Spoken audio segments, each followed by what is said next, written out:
Hey everybody, this is Perch, and you may be hearing some news this morning speculating on AT&T selling Warner Media. And why does this matter for comics? Well, DC Comics is a piece of Warner Media. It's ultimately kind of a piece within a piece. And there's been a lot of speculation around DC in general with AT&T and kind of what it all means. And I'm sure everybody remembers that over the last I would say year and a half, there's been a constant stream of this is the end for DC, it's likely death. And then it wasn't death, but then, they did a bunch of layoffs and then now the death is coming. And surely AT&T doesn't know how to run comic books and so on. And so there's a lot of these stories. This new story is, it's hard to tell where it's going to go and what aspect it's going to take. But I'll lay out kind of the facts. What I'm curious about, because I haven't really seen, in fairness, I haven't gone looking. I don't know if we're once again getting the world is falling and DC is on a new deathbed, or if it's or if it's happier than that. And this is good news. For what it's worth, and I'll get into why. This is one of those good news, bad news kind of situations as it comes for DC, and I'll explain why I think that. It definitely clarifies the world for DC, and I think there's short-term reasons that, that should be a very optimistic, positive thing for DC Comics. However, that clarification might also lead to down the road problems. So let me kind of back up a bit and explain a little bit what's going on here. So first off, AT&T in 2018 for $108 billion acquired Time Warner. And Time Warner includes a lot of things, most notably CNN, HBO, and of course, DC, Warner Media. At the time, why AT&T is doing this was not a great mystery, although most of the analysis that suggested that this was going to be the death of DC Comics ignored the reason AT&T made the acquisition in the first place. And there's a very simple reason for it. They were viewing Netflix and then Disney following along close behind as severe threats to owning entertainment. Now you may say, well, wait a minute, AT&T isn't an entertainment company. Well, no, but they do provide infrastructure. They provide bandwidth. They're a connectivity company, for lack of a better word, although they hate to be called that. And why they want to have a piece of this entertainment puzzle is because they don't want to become a commodity. Now, how could they become a commodity? It means that they own the wires. They own the connection.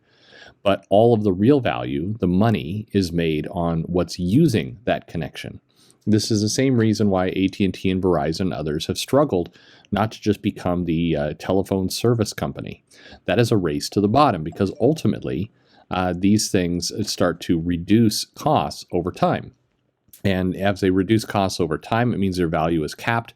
And so last thing they wanted to do was to have all the upside, all the business growth be controlled by companies like, say, Netflix that were using their bandwidth and being very aggressive with, basically taking their speed, but getting none of the value in return. And as we saw from some early court cases, throttling these companies wasn't going to particularly work. So AT&T was in a position that if they wanted to play in this new space, they're going to have to start owning some of it. And that's why they basically had this massive acquisition of more than $108 billion. So, that was done for a reason. So as people were saying, well, wait a minute, but they don't want a comic company. Well, what they want is to own entertainment, and entertainment comes in many different forms. And yes, comic books are a tiny speck in the world of entertainment, games and movies and shows and streaming and other things, but it is a valuable piece of all that. There is IP generation, sure, but there's also this perception that you're creating entertainment value. And as I said to some other people, and it always rubbed them the wrong way, but it's one of those where I think everybody was offended by this comment. AT&T likely looked at DC Comics as marketing and really didn't intend or care about making any profit off of it. If it's marketing for entertainment value, if it's getting brands out there that they can, have in the public space and ultimately monetize, it's marketing. And to put it in a more crass way, AT&T spends as much just creating brochures and other things in marketing than DC's cost for the year. It's crazy to think about, but it's like it's just not a factor. So AT&T probably, as this was my big argument, and it proved out to be more or less correct. AT&T wasn't going to micromanage the how much money they're making off of DC Comics because they really didn't care where they're making any money at all. Now, I would argue from a company ownership perspective, that's a lousy place to be. I don't think it's not healthy when a parent company doesn't really care about profits from one of the subsidiaries. It may sound relaxing and comfortable to some of the people working there. Look, we don't have to make any money. Nobody cares. But it also means you're not going to be getting any money. You're not going to be getting any attention. And ultimately, you're not going to grow. It means you're kind of stuck in this lower tier marketing state. And bluntly, I think we're seeing a little bit of that now. DC Comics is adrift to some extent. They're not shutting down by any stretch of the imagination. They're putting out comics. This Fortnite crossover has been a success. But at the same time, you're not seeing the parent company, AT&T, do anything to push the brand. They're not pushing out marketing or messaging that says, hey, we've got comics. Who wants comics? They're not trying to improve that situation at all. And why would they? They're not trying to grow that business. They're just comfortable with doing whatever it's doing. So what is this this reported? It's rumors right now, but enough people have now reported on them, from Reuters to the LA Times to The Verge, Variety, Hollywood Reporter. Everybody is reporting that there's truth to this story. And in fairness, during the last shareholder meeting, AT&T did tip their hand a little bit that they would be looking to potentially find close partners for their media. I think a lot of people took that to mean they may make more acquisitions, but bluntly, where are they going to get the cash? AT&T's spent a lot, and they're looking to recoup some of those costs. So we find kind of the first, indication of where this is all going, and that's that AT&T is nearing a deal with Discovery, which is a public company, both are, and to basically combine assets and come up with a brand new entity that would become a new public company, and they would be able to fundraise off of it, and they'd be able to shed some of their debt off of it, and they'd really, make a full conceit. This entire company's purpose would be to push entertainment. That would be the intent of it. It's not just to, be a shield to prevent AT&T from becoming a data commodity. It would become an entertainment business. So first off, you might say Discovery, isn't that the educational crap? Well, they're the owner of a ton of lifestyle TV networks. They've got HGTV, TLC, tons of content.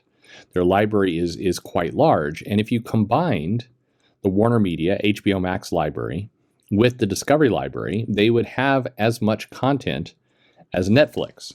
It would be significant. They would dwarf Disney in terms of the amount of total content. That would be compelling. HBO Max, of course, is an asset owned by Warner Media, and HBO Max. I saw some people commenting that HBO Max has been a disaster.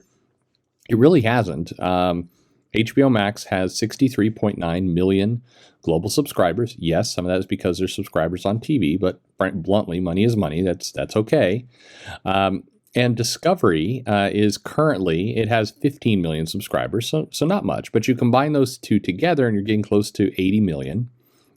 Disney boasts 100 million. Netflix boasts 207, so they're still behind. However, the content library they include would be significant. And what Netflix is finding is a lot of the reality TV stuff is, I've dropped my feeling on reality TV there. Reality TV is basically pushing a lot of the views. So there's a belief that combining these two would be, potentially a significantly positive consolidation, and people would go for it. So, so a couple things of this. One, what does this mean? Does this mean AT&T is retreating from it? No, I mean AT&T would continue to own a significant stake in this public entity. AT&T shed DirecTV, or at least basically sold a third of it. So AT&T would still be able to profit off of this, but basically it would allow the debt to get off their books and to be able to raise money other places. So they'd be able to control it to some extent, but not have to be fully in charge, not have it be a liability. So that's good for AT&T. But I said a few minutes ago that this was a kind of a good news, bad news for DC. So what do I mean by that?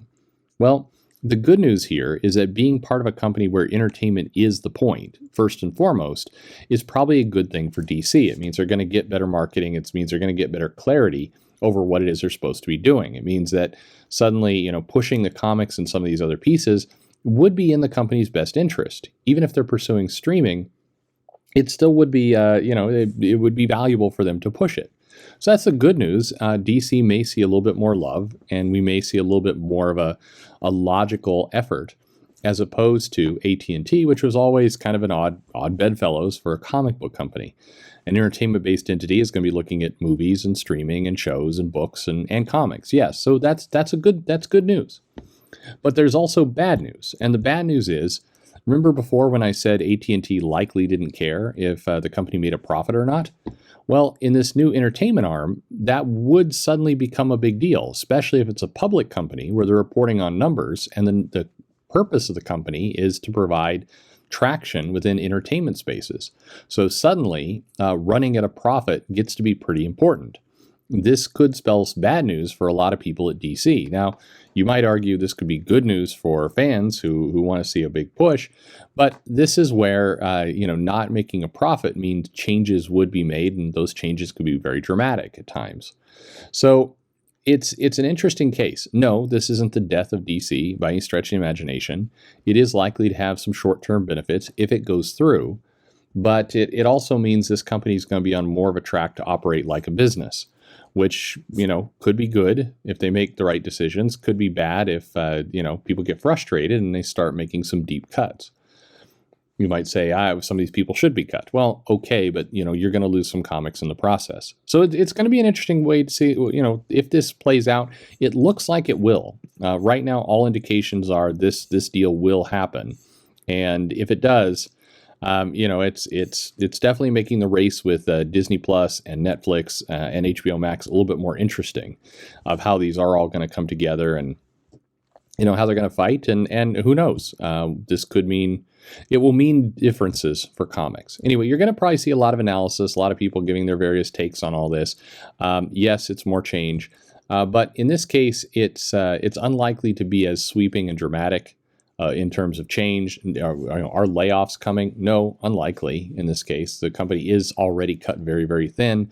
Any kind of consolidation with Discovery, you don't have this bleeding overlap with publishing in the same way. And if you did, it would probably be positive, because Discovery still has a foothold in places that, could be considered more of the newsstand than comics. So that could be a positive. But, layoffs, no. A push to be accountable and profitable? Yeah, probably yes. And that could have some interesting side effects. Anyway, that's my take on it. Curious to hear yours, and certainly what you're hearing other places. I hope we're not, I haven't looked, but I'm hoping we're not going to get another round of the sky is falling stuff. I'm tired. Bluntly, I'm tired. Anyway, let me know your questions below. Like and subscribe, and thanks for listening.